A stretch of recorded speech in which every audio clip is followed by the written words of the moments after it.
الشیطان الرجیم بسم اللہ الرحمن الرحیم ولا تقولوا لمن يقتل في سبيل الله اموات بل احیاء ولکن لا تشعرون۔ معزز ناظرین، تمام قسم کی اعلیٰ تعریفات، تحمیدات، تمجیدات و تقدیسات مالک کائنات کی ذات گرامی کے لیے لائق و زیبا ہے کہ جس مالک الملک نے اکیلے ہی ساری کائنات کو پیدا کیا اور وہ اکیلا ہی اس کائنات کا معبود و مسجود علام الغیوب ہے، اسی کی قدرت ہر جگہ موجود ہے۔ لاکھوں کروڑوں درود و سلام ہوں اس ہستی اقدس و مقدس پر کہ جن کا نام نامی اسم گرامی محمد اکرم صلی اللہ علیہ وآلہ وسلم، وہ ذات گرامی جن مالک کائنات نے اس کائنات کے اندر رحمت کائنات بنا کے مبعوث فرمایا۔ ناظرین، آج مختصر سے وقت میں ہم واقع کربلا سیدنا حسین ابن علی رضی اللہ تعالی عنہ کی شہادت کا تذکرہ کریں گے۔ رب ذوالجلال کی بارگاہ میں التجا ہے کہ مالک الملک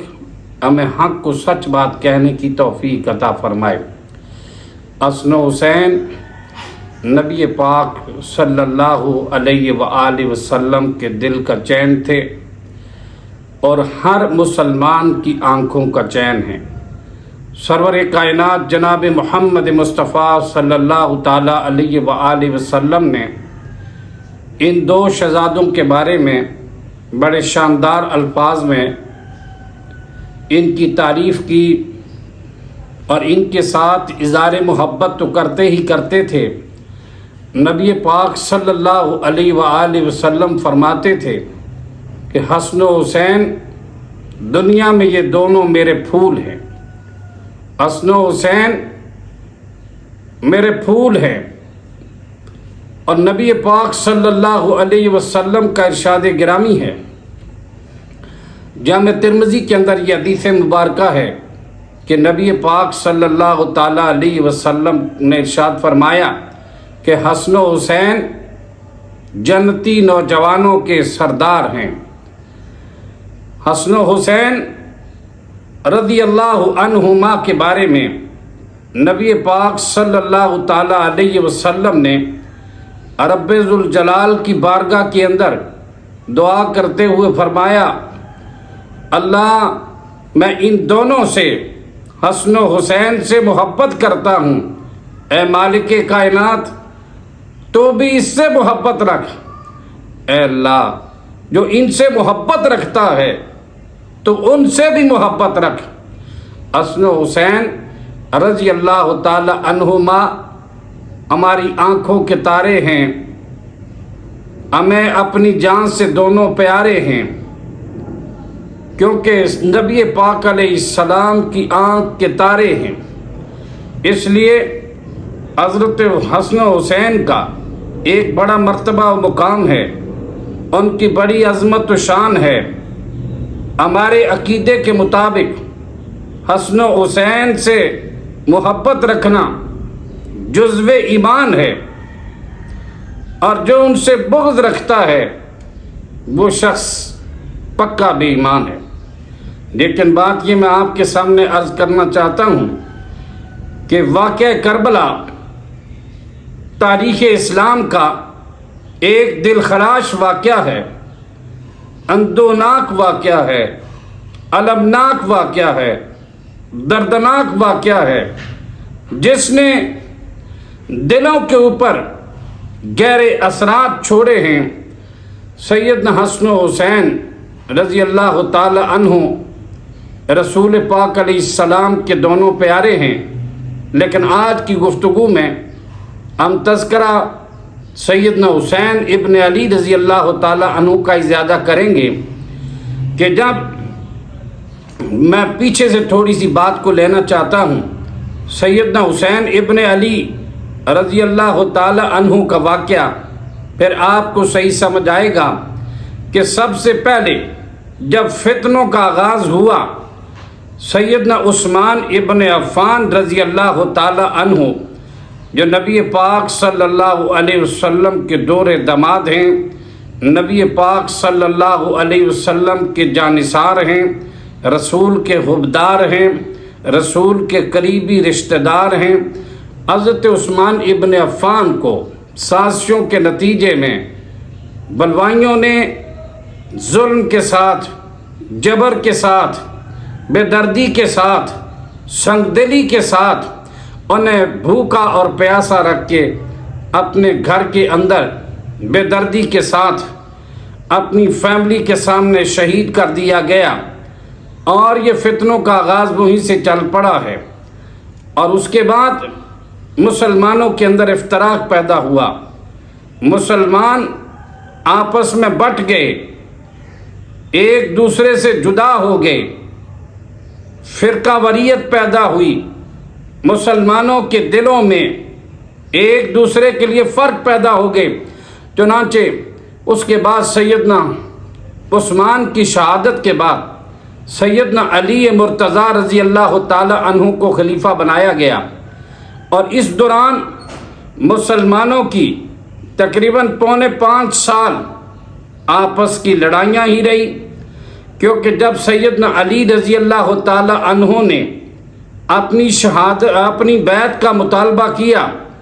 حضرت معاویہ ابن ابی سفیان سے اور دیگر صحابہ کرام سے، تو حضرت علی رضی اللہ تعالی عنہ کو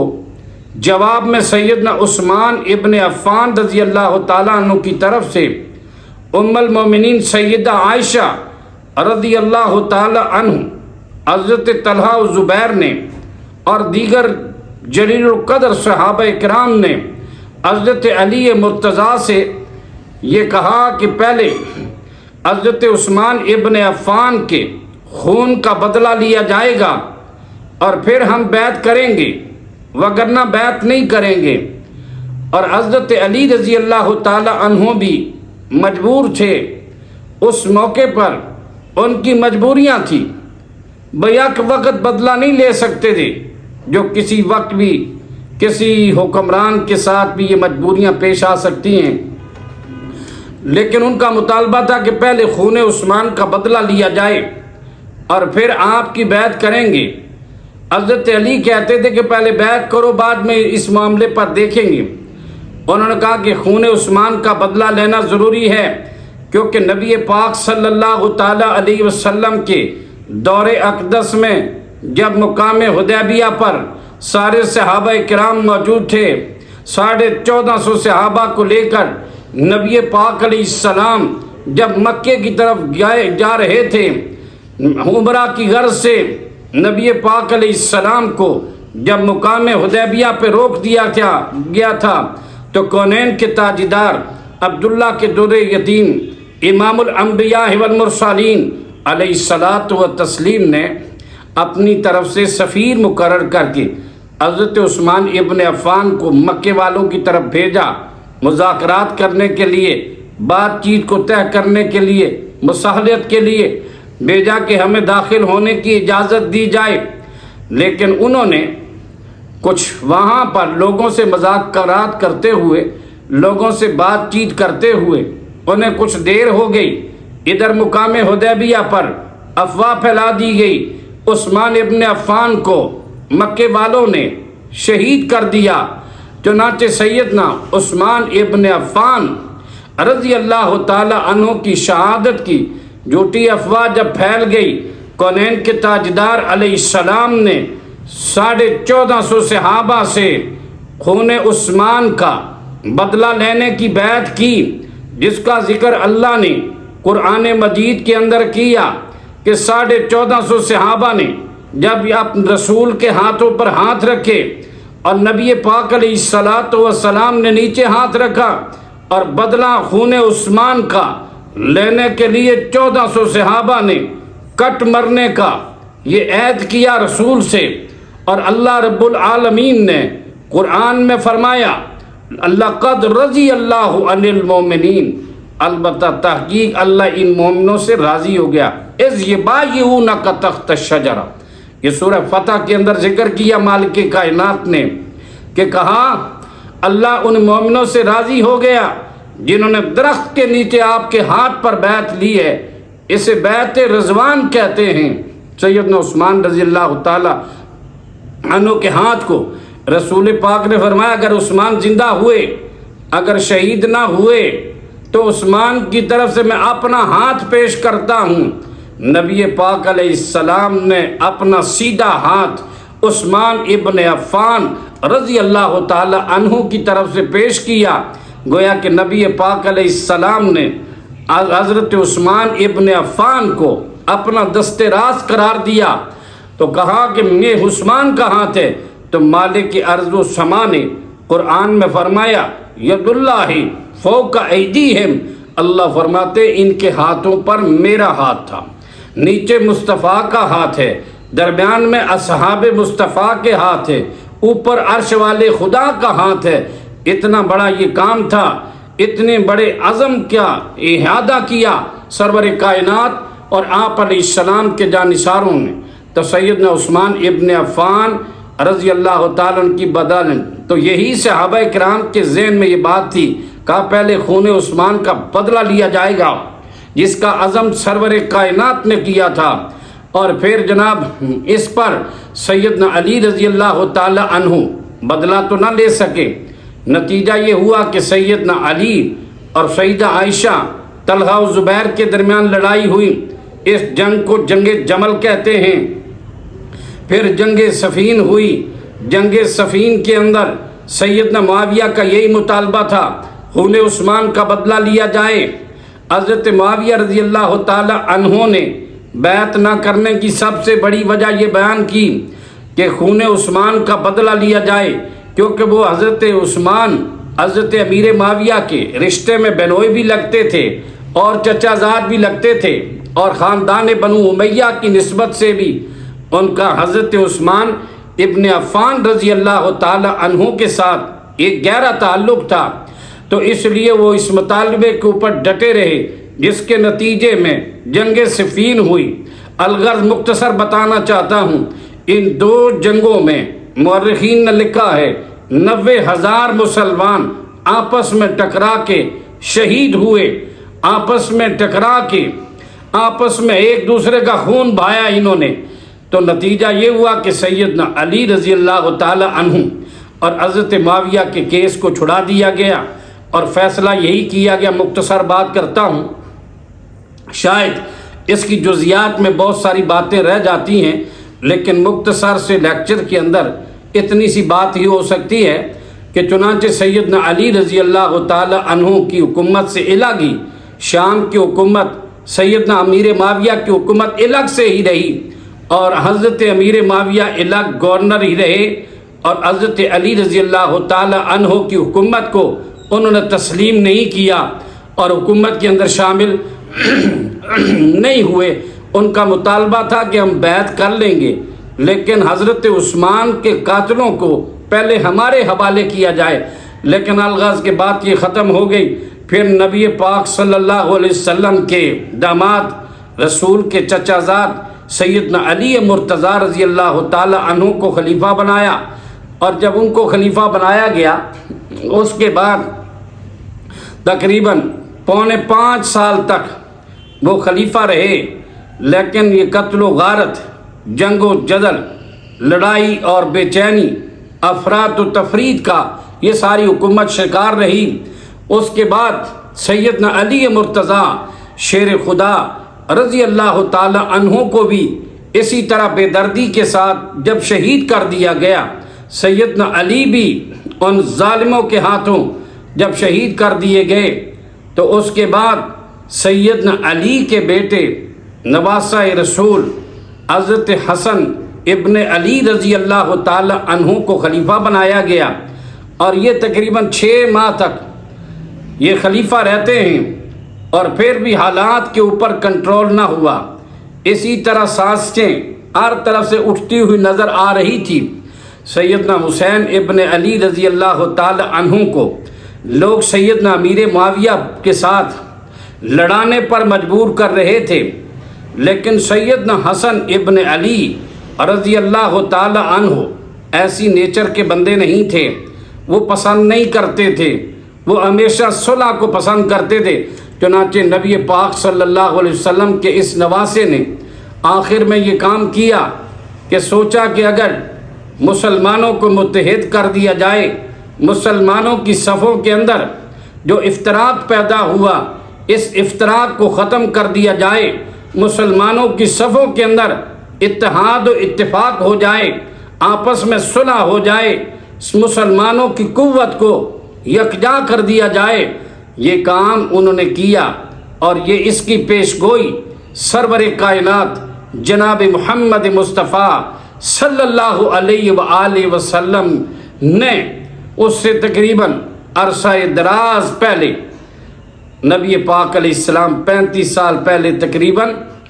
اللہ کے محبوب علیہ السلام نے یہ فرما دیا تھا۔ صحیح البخاری کے اندر یہ حدیث موجود ہے اور دیگر کتب حدیث کے اندر بھی موجود ہے کہ نبی پاک صلی اللہ علیہ وسلم نے فرمایا میرا بیٹا سید ہوگا، یہ میرا بیٹا سردار ہے حسن ابن علی۔ فرمایا امید ہے کہ رب ذوالجلال اس بیٹے کے ذریعے سے مسلمانوں کی دو بڑی عظیم جماعتوں کے درمیان صلح کروائے گا۔ چنانچہ وہ بات ثابت ہوئی سرور کائنات کی پیش گوئی سیدنا حسن ابن علی نے سیدنا امیر معاویہ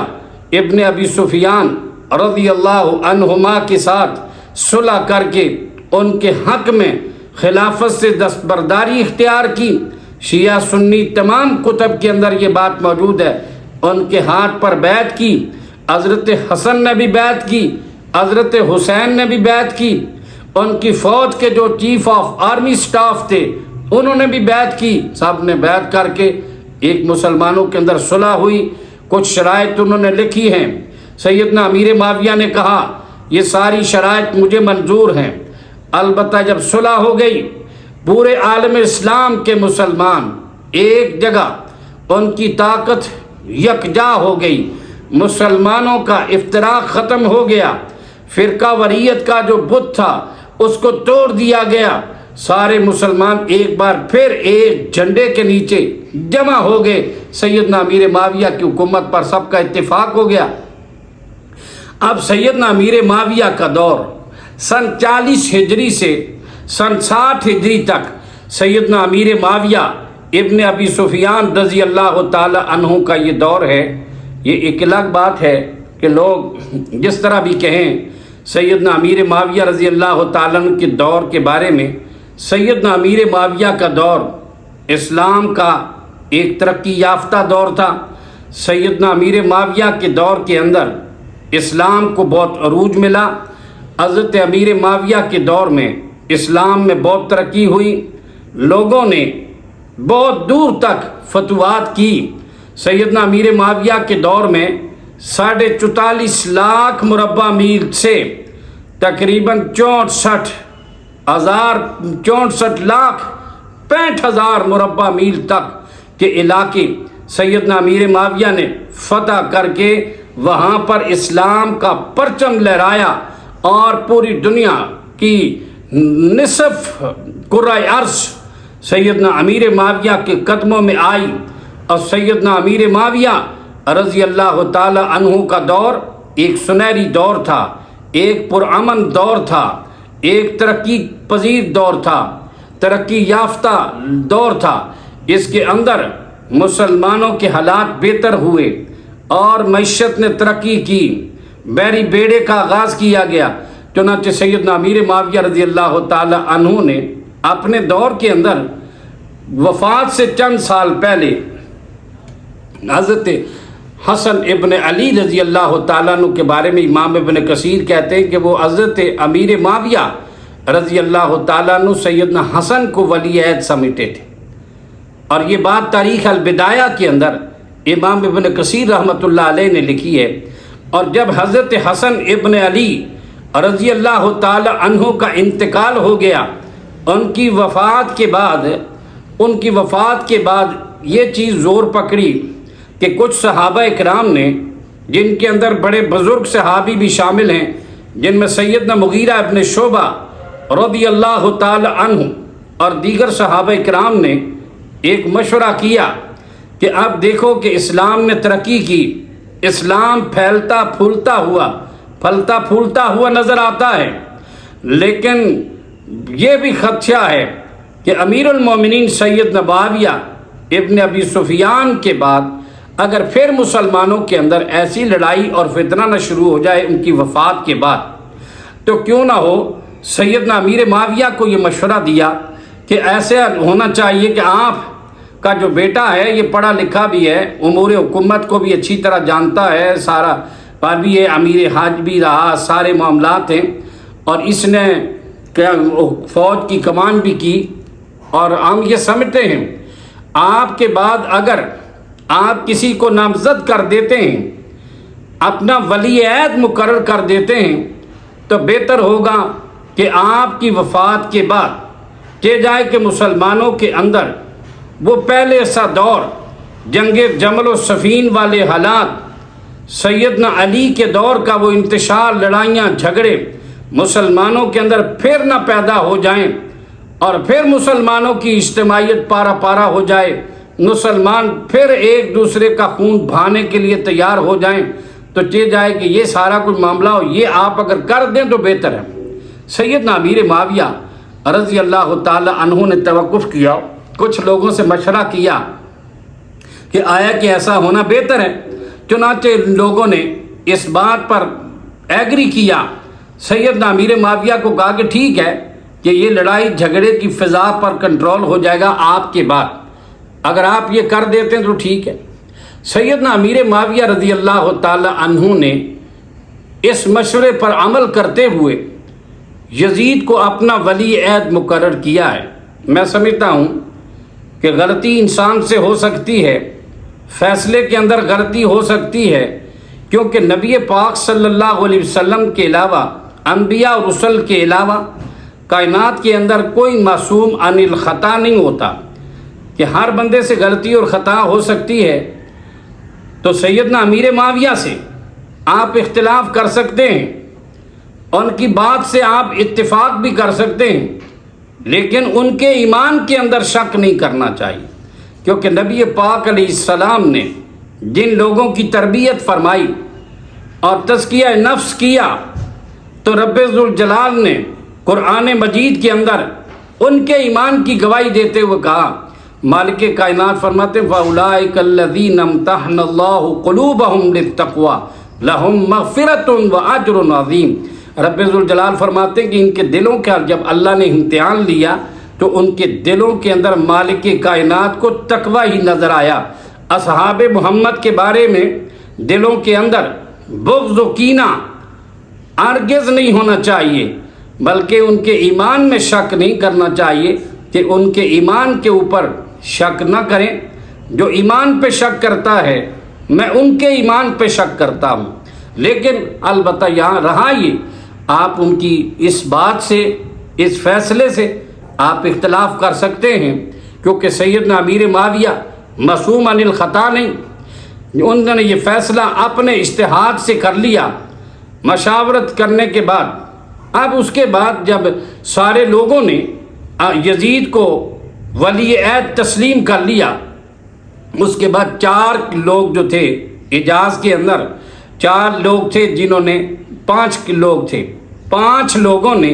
اس بات کو قبول نہیں کیا۔ ان کے اندر کون سے یہ 5 لوگ ہیں؟ ان کے اندر سیدنا حسین ابن علی رضی اللہ تعالی عنہ، حضرت عبداللہ ابن زبیر رضی اللہ تعالی عنہ، عبداللہ ابن عباس رضی اللہ تعالی عنہ، عبداللہ ابن عمر رضی اللہ تعالی عنہ، اور عبد الرحمن ابن ابی بکر رضی اللہ تعالی عنہ مجمعین۔ انہوں نے، ان لوگوں نے، یہ 5 لوگوں نے اس بات کو تسلیم نہیں کیا، اور سیدنا امیر معاویہ کے اس فیصلے کے اوپر انہوں نے ایگری نہیں کیا کہ ہم اس بات کو نہیں مانتے، غلط ہوا۔ نتیجہ یہ ہوا کہ سیدنا امیر معاویہ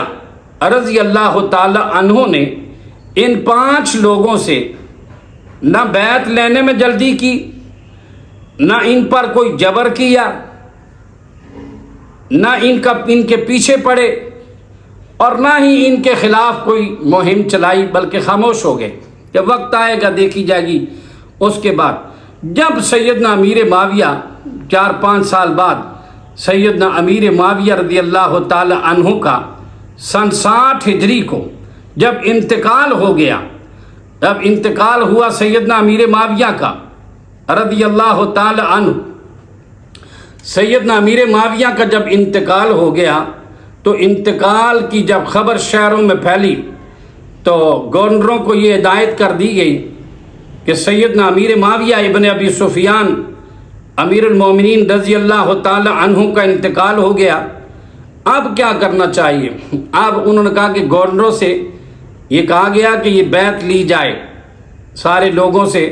خلافت کی بیعت لی جائے۔ چنانچہ جب ولید بن عتبہ مدینے کے گورنر تھے، ان کو ہدایت تھی کہ سیدنا حسین ابن علی رضی اللہ تعالیٰ عنہ، عبداللہ ابن زبیر اور ان لوگوں سے بیعت لی جائے۔ اب یہاں پر سیدنا عبد الرحمن ابن ابی بکر کا تو پہلے انتقال ہو چکا تھا، اس کے بعد یہ 4 قسم کے 4 لوگ رہ گئے، اور ان 4 لوگوں نے کہا ہم بیعت نہیں کریں گے۔ لیکن جب حالات کا تناظر دیکھا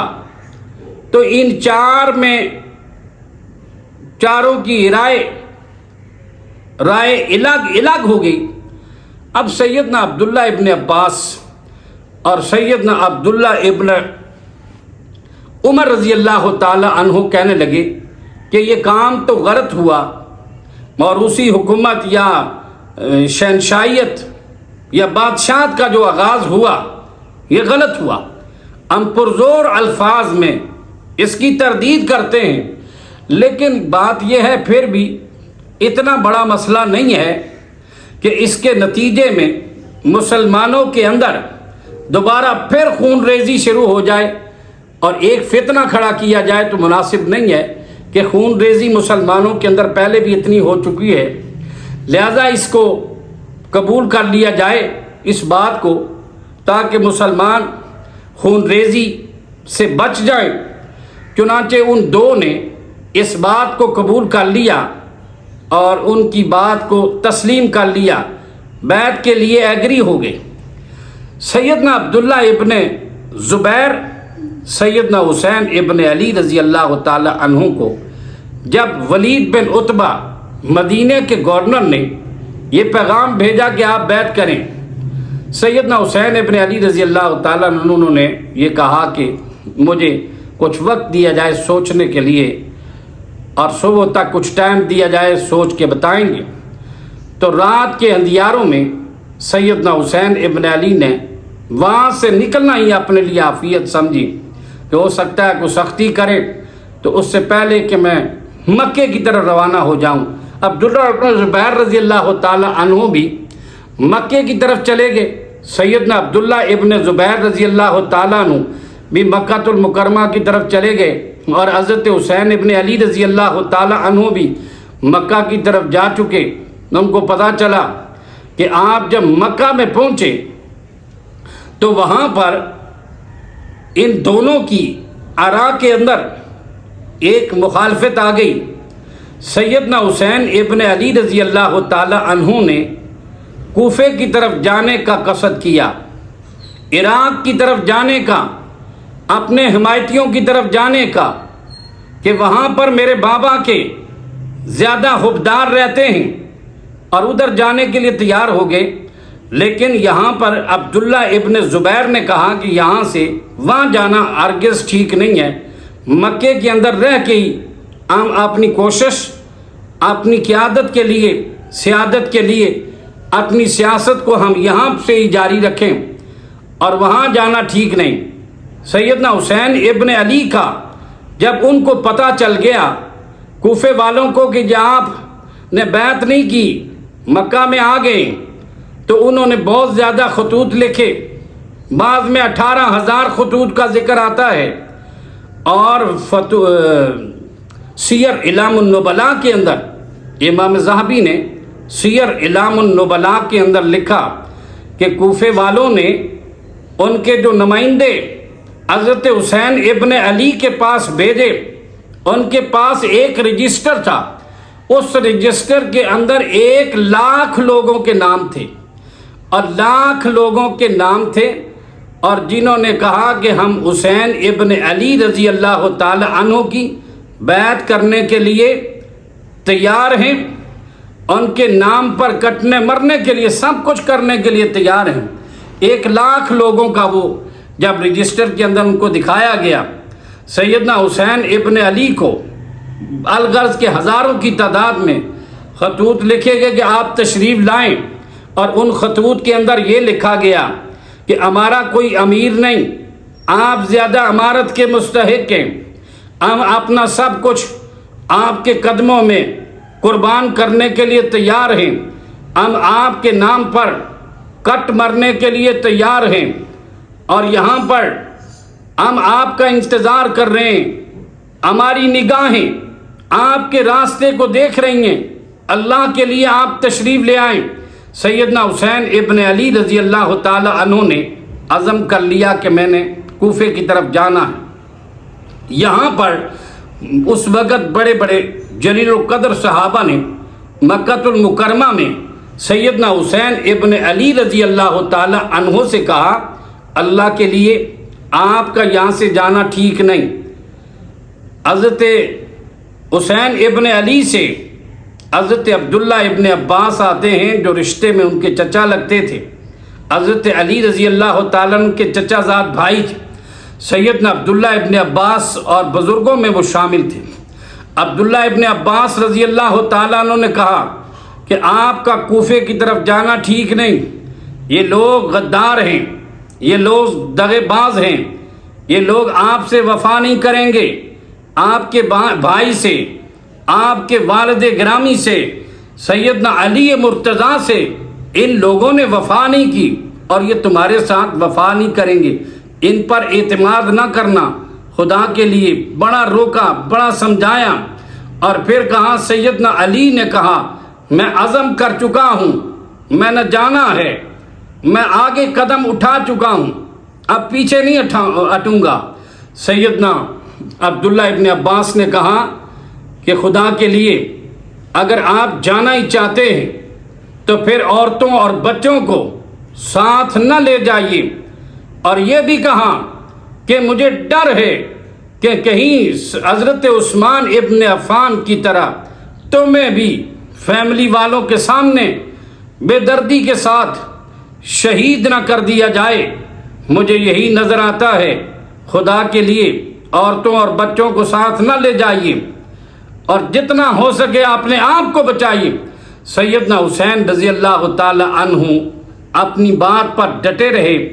کہا نہیں میں نے جانا ہے، اور حضرت ابو سعید خدری رضی اللہ تعالی عنہ نے بھی سیدنا حسین ابن علی سے گزارش کی کہ آپ کا جانا ٹھیک نہیں۔ پھر اس کے بعد حضرت جابر ابن عبداللہ نے، حضرت عبداللہ ابن جعفر نے، اور دیگر صحابہ اکرام نے،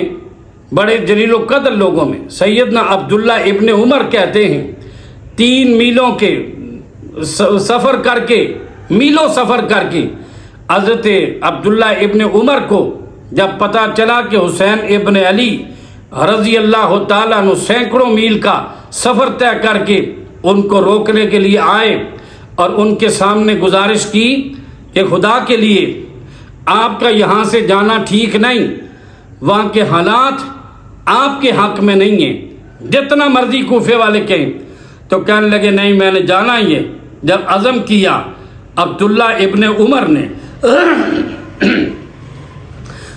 نواسہ رسول سیدنا حسین ابن علی رضی اللہ تعالی عنہ کی پیشانی کو چوما، بوسہ دے کر کہا اے مقتول تجھے میں اللہ کے سپرد کرتا ہوں، اے مقتول تجھے اللہ کے سپرد کرتا ہوں، تو اگر نہیں رکتا تو اے مقتول تجھے اللہ کے سپرد کرتا ہوں۔ یہاں پر عبداللہ ابن عمر نے مقتول کے الفاظ استعمال کیے، آئندہ قتل ہونے والے تجھے اللہ کے سپرد کرتا ہوں۔ اور سیدنا حسین ابن علی نے کہا کہ میں پہلے اپنے چچا زاد بھائی سیدنا مسلم ابن عقیل رضی اللہ عنہ کو بھیجتا ہوں، حالات کا جائزہ لیتے ہیں، پھر جانے کا قصد کروں گا۔ چنانچہ سیدنا حسین ابن علی نے اپنے چچا زاد بھائی سیدنا مسلم ابن عقیل کو بھیجا اور انہیں بھیج کر کہا کہ جاؤ جا کے حالات کا جائزہ لو اور مجھے واپس لیٹر لکھو کہ وہاں کے لوگ واقعہ ہمارے ساتھ ہیں، سچ بولا انہوں نے یا کیا بات ہے۔ چنانچہ سیدنا حسین ابن علی رضی اللہ تعالیٰ عنہ کا یہ قاصد وہاں پہنچ گئے۔ مسلم ابن عقیل کوفہ کے اندر جب پہنچ گئے، عراق کے اندر جب پہنچے، وہاں پر ہانی بن عروہ کے گھر ان کے ہاتھ پر 12,000 لوگوں نے بیعت کر لی، اور بعض مورخین نے 32,000 کا بھی ذکر کیا کہ 32,000 لوگوں نے وہاں پر بیعت کر لی، لیکن 12,000 کی روایت زیادہ معروف ہے۔ میں نے اس لیے 12,000 کی روایت پیش کی کہ 12,000 لوگوں نے سیدنا مسلم ابن عقیل رحمہ اللہ کے ہاتھ پر انہوں نے بیعت کر لی۔ جب بیعت ہو گئی تو انہوں نے فوری طور پر سیدنا حسین ابن علی نواسہ رسول جگر گوشہ بطول حضرت حسین کی طرف خط لکھا کہ واقعتاً وہ لوگوں نے جو کہا اپنے خطوط میں وہ سچ کہا ہے، لوگ سارے ہمارے ساتھ ہیں، اتنے لوگوں نے بیعت کر لی اور کوفے کے سارے لوگ ہمارے ساتھ کھڑے ہو چکے ہیں، اور آپ میرا خط پہنچتے ہی فوراً نکل آئے۔ لیکن سیدنا حسین نے جب یہ عزم کر لیا کوفے کی طرف جانے کا، چنانچہ سارے صحابہ کرام بزرگ شخصیات کے روکنے کے باوجود، منع کرنے کے باوجود، ریکویسٹ کرنے کے باوجود سیدنا حسین ابن علی رضی اللہ تعالیٰ عنہ نے کوفیوں پر ٹرسٹ کیا کہ بھائی وہ مجھے بلا رہے ہیں، میں جاؤں گا۔ ان کی محبت بڑے لیٹر پڑھنے کے بعد حسین ابن علی رضی اللہ تعالیٰ عنہ کو پورا یقین ہو گیا تھا۔ چنانچہ سیدنا حسین ابن علی رضی اللہ تعالیٰ عنہ تو ادھر سے جب نکل پڑے، جب پتہ چل گیا کہ کوفے کے حالات بڑے خراب ہونے لگے، اور کوفے کے جو گورنر تھے سیدنا نعمان بن بشیر رضی اللہ تعالی عنہ، نبی پاک علیہ السلام کی جلیل القدر صحابہ میں حضرت نعمان بن بشیر رضی اللہ تعالی عنہ کا نام آتا ہے۔ سیدنا نعمان ابن بشیر رضی اللہ تعالی عنہ کی لوگ بات نہیں مانتے تھے، اور جب حالات کو خراب ہوتے ہوئے دیکھا تو حضرت نعمان بن بشیر نے کہا لوگو اللہ سے ڈر جاؤ، جو کام تم کرنے لگے ہو مسلمانوں کے اندر دوبارہ تم افتراق پیدا کرنا چاہتے ہو، اس کے نتیجے میں خون ریزی ہوتی ہے، اس کے نتیجے میں خون بہائے جاتے ہیں، اس کے نتیجے میں مال لٹ جاتے ہیں، خدارا میں التجا کرتا ہوں آپ ایسا کام نہ کریں، جو مجھ پہ حملہ نہیں کرے گا میں اسے کچھ نہیں کہوں گا، جو مجھ پر حملہ آور ہوگا تو میں اس کو پورا جواب دوں گا تلوار کے ذریعے سے۔ چنانچہ حالات کے اندر کوفے کے اندر گڑبڑ جب نظر آئی تو وہاں پر جو کوفی تھے یزید کے زیادہ حامی تھے، انہوں نے خط لکھا یزید کو، انہوں نے کہا جی یہاں کے جو بزرگ صحابی نعمان بن بشیر سے حالات کنٹرول نہیں ہو رہے اور آپ کی حکومت جانے کے خدشات ہیں، اور یہاں پر کنٹرول صحیح معنوں میں نہیں ہو رہا، مسلم بن عقیل آ کے بیعت لے رہا ہے اور تم یہاں کیا کر رہے ہو؟ تو جلدی سے انہوں نے کہا کہ کسی دوسرے بندے کو بھیجا جائے۔ چنانچہ یزید نے بصرے کے گورنر کو بھیجا۔ بصرے کے گورنر عبید اللہ بن زیاد بصرے کا گورنر تھا، اس کو اضافی چارج دے کر کوفے کی طرف جانے کا کہا۔ یزید نے اسے کوفے کا چارج دیا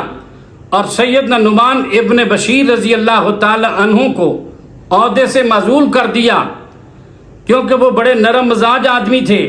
اور نبی پاک علیہ السلام کی تربیت یافتہ تھے اور بڑے صلح جو تھے، بڑے مدبر تھے، بڑے تحمل مزاج تھے، لیکن وہ چیز نہیں چاہتے تھے دوسرے لوگ کہ یہاں پر بڑی سختی کے ساتھ کنٹرول کیا جائے۔ انہوں نے عبید اللہ ابن زیاد کو جب بھیجا، وہ 18 لوگوں کو لے کر، عبید اللہ بن زیاد 18 لوگوں کے ساتھ جب کوفے کے اندر داخل ہوا، اس نے چہرے پہ نقاب کیا ہوا تھا، اپنے چہرے کو بند کیا ہوا تھا۔ 18 لوگوں کو لے کر جب داخل ہوا، راستوں پر لوگ اسے سلام کرتے ہوئے کہتے ہیں، اے ابن رسول تجھ پہ سلام ہو، اے رسول کے بیٹے تجھ پہ سلام ہو۔ لوگ سمجھتے تھے کہ یہ حسین ابن علی ہیں، اور اس نے بھی ظاہر نہیں کیا، جواب دیتا گیا، لیکن گورنر ہاؤس کے سامنے جا کر اپنے نقاب کو کھول کر اس نے کچھ بڑکے ماری۔ اس نے کہا، کوفیو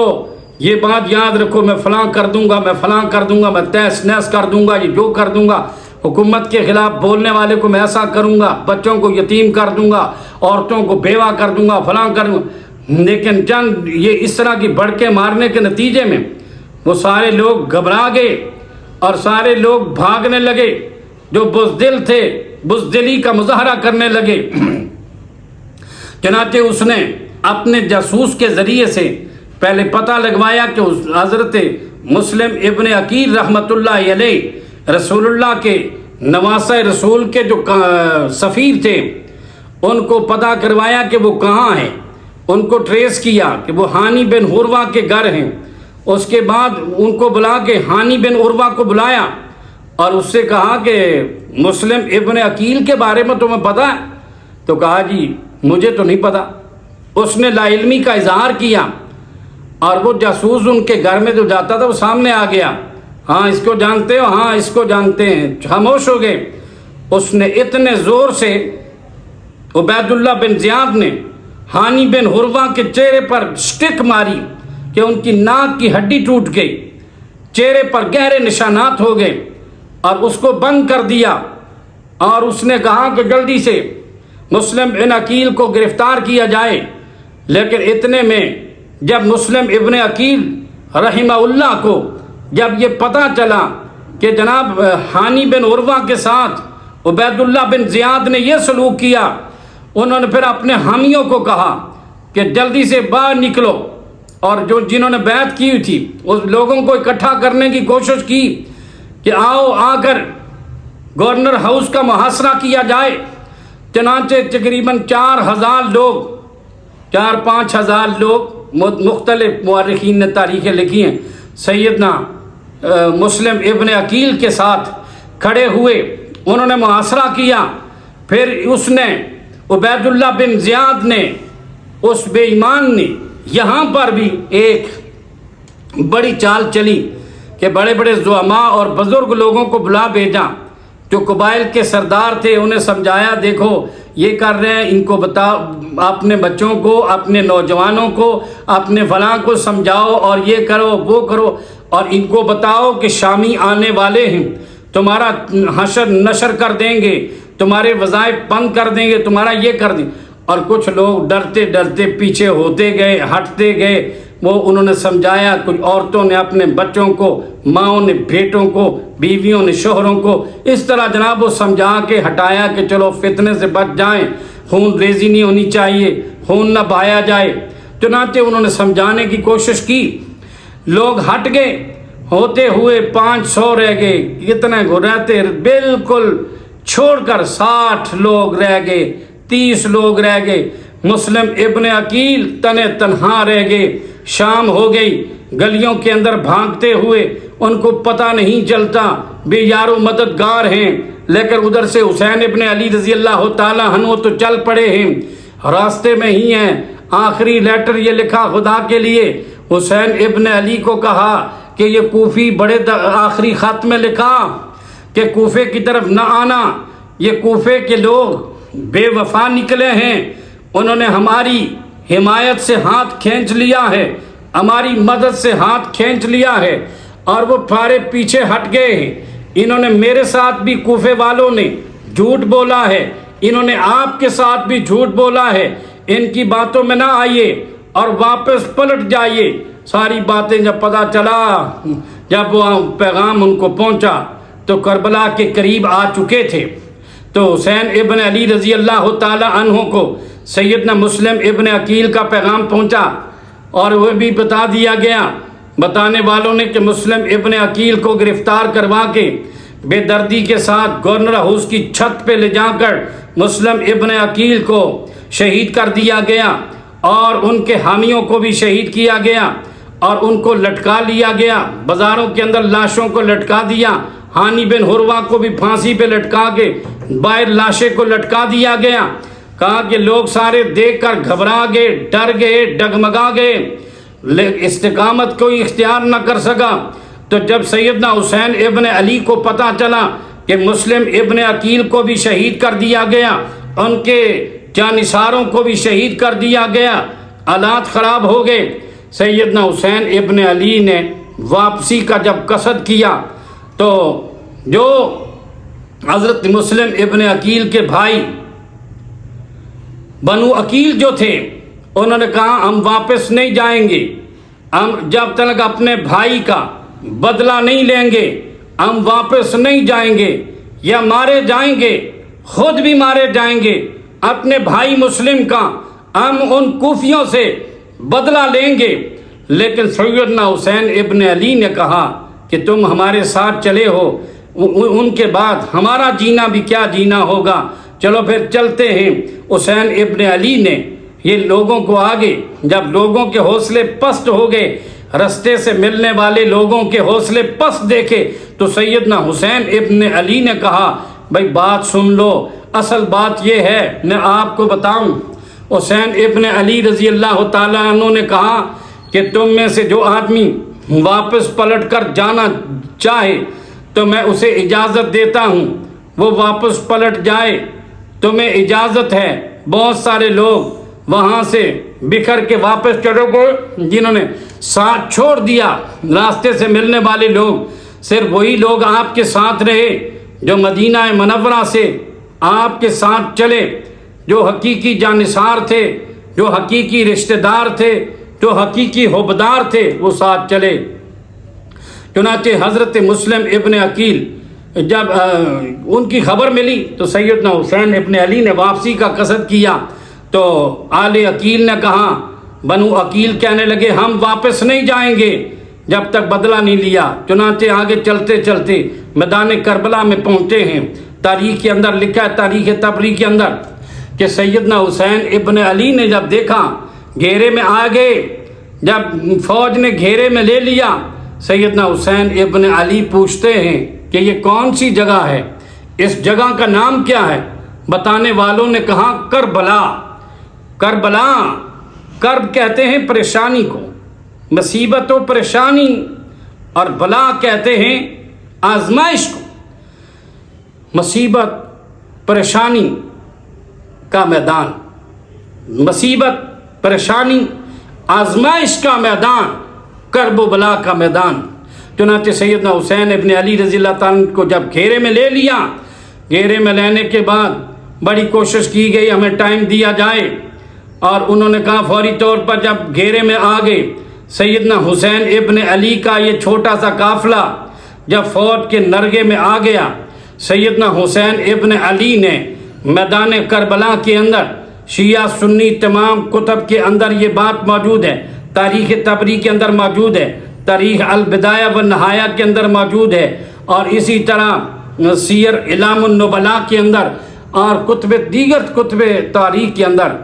یہ بات تاریخ طبری کے اندر موجود ہے کہ سیدنا حسین ابن علی نے عمر بن سعد کے ساتھ مذاکرات پر عمادگی ظاہر کی۔ تو کہا مذاکرات 3 باتوں پر ہوئے۔ حضرت حسین رضی اللہ تعالی عنہ نے کرب و بلا کے میدان کے اندر 3 شرطیں پیش فرمایا یا تو مجھے میری 3 باتوں میں سے ایک مان لو، یا مجھے جہاں سے آیا ہوں مدینہ کی طرف مجھے پلٹ کے جانے دو، دوسری بات تو یا تو مجھے یزید کے پاس بھیج دو، میں یزید کے ہاتھ میں اپنا ہاتھ دیتا ہوں، یا یزید کے ساتھ مل کے اپنا معاملہ طے کر لیتا ہوں، یزید کے ہاتھ پہ اپنا ہاتھ رکھ دو۔ مختلف مورخین نے یہ لکھا ہے، تو کہتے ہیں یا وہاں بھیج دو، یا پھر کسی ایسی سرحد پر مجھے بھیج دو یہاں کہ میں کفار کے خلاف لڑتا ہوا شہید ہو جاؤں گا، یا ادھر عام مسلمانوں کی طرح میں اپنی زندگی گزار لوں گا۔ چنانچہ عمر بن سعد جو فوج کے سربراہ تھے انہوں نے اس بات کو مان لیا کہ ٹھیک ہے، اور یہ بات انہوں نے اس کے عبید اللہ بن زیاد جو کوفے کا گورنر تھا اس بدبخت کی طرف یہ پیغام بھیجا، کہا کہ یہ بات ہے۔ اس نے قبول کر لیا اور کہا یہ دیکھو عمر بن سعد جو تھے وہ تو بڑے نرم دل تھے اور وہ چاہتے تھے جب ان کو وہ فوج دے کر حسین ابن علی کے پاس بھیج رہے تھے وہ وہاں سے بھی ڈرتے تھے کہ نواسہ رسول سیدنا حسین ابن علی رضی اللہ تعالی عنہ کے خون سے اپنے ہاتھوں کو رنگنا نہیں چاہتے تھے، اس الزام کو اپنے ہاتھوں پہ لینا نہیں چاہتے تھے، لیکن ان کو زبردستی بھیج دیا گیا ان کے مقابلے میں۔ چنانچہ انہوں نے جب پیغام بھیجا عبید اللہ بن زیاد نے اس بات کو مسترد کر دیا۔ اس نے کہا پہلے حسین ابن علی میرے ہاتھ پر بیعت کریں گے، یزید کی بیعت میرے ہاتھ پہ کریں گے، اس کے بعد ان کے بارے میں فیصلہ کیا جائے گا۔ تو سیدنا حسین ابن علی نے بھی فاطمہ بطول کے لختے جگر نے رسول کے نور نظر نے کہا یہ نہیں ہو سکتا کہ میں عبید اللہ بن زیاد کے ہاتھ میں ہاتھ نہیں دوں گا۔ چنانچہ لڑائی شروع ہوتی ہے۔ سیدنا حسین ابن علی نے کوفیوں کو مخاطب کر کے کہا کوفے والو فلاں ابن فلاں تو نے مجھے یہ لیٹر نہیں لکھا، فلاں ابن فلاں یہ وہی لوگ تھے جو حسین ابن علی کو کوفے کی طرف بھلانے والے، حسین کی محبت کا دم بھرنے والے، حسین کی محبت کے ترانے گانے والے۔ جب وہ میدان کے اندر سامنے نظر آئے حسین ابن علی نے خط دکھائے، 2 توڑے بڑے بڑے خطوط سے بھرے ہوئے، کہا فلاں ابن فلاں، اے فلاں ابن فلاں آپ نے نہیں مجھے خط لکھا، تم لوگ مجھے بلانے والے ہو، تم مجھے یہاں لانے والے ہو، تم لوگ ہی میرے ساتھ لڑنے والے نظر آتے ہو، کیا ہو گیا؟ کوفے کے بے ایمانوں، دونوں نے دھوکہ کیا۔ ان بے ایمانوں نے